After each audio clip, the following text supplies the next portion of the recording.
Edward Zammit Lewis ma jistax iwettaq il-bidliet mitluba mill-inkjesta pubblika dwar l-assassinju ta' Daphne Caruana Galizia għaliex huwa stess wera biċċar li mhux kapaċi jżomm id-distanza meħtieġa minn negozjanti li kellhom intenzjoni ta' korruzzjoni. Dan intqal mill-Partit Nazzjonalista permezz ta' konferenzi tal-aħbarijiet indirizzata mill-kellim ewlieni għal Partit Nazzjonalista Peter Agius, mill-President għar-Riċerka Politika Martina Caruana u mid-Deputat Karel Aquilina. Peter Agius tenna li l-bidliet proposti mill-inkjesta jeħtieġu li jsiru mill-aktar fis biex Malta ma tibqax tbagħti l-konsekwenzi tan-nuqqasijiet tal-gvern ta' Robert Abela. It-talba tal-Oppożizzjoni li titlob l-isfiduċja tal-Ministru tal-Ġustizzja hija msejsa propju fuq dan.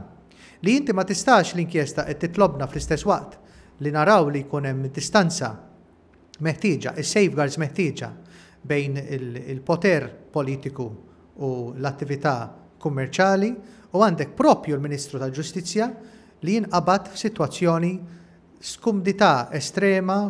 Karel Aquilina tenna l-ġlieda kontra l-kriminalità rridu verament narawa li qed isir. Irridu nuru illi din il-ġlieda kontra l-kriminalità organizzata li waslet għal qtil ta' Daphne Caruana Galizia irriduha issir b'mod organizzat, b'mod serju u naraw li daw l-affarijiet jitlu fil-liġi Maltija kemm jista' jkun malajr.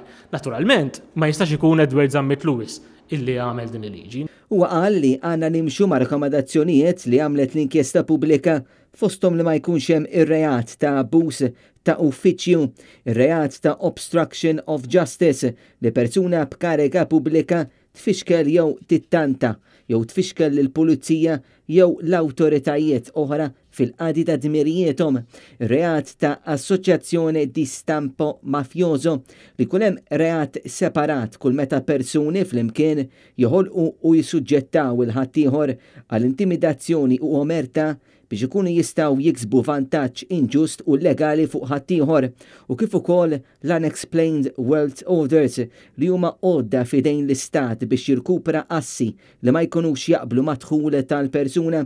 F'din il-konferenza tal-aħbarijiet Martina Caruana fakret kif Robert Abela għadu maħa l-ebda azzjoni u l-pożizzjoni tal-Ministru tal-Ġustizzja mhijiex waħda tenibbli.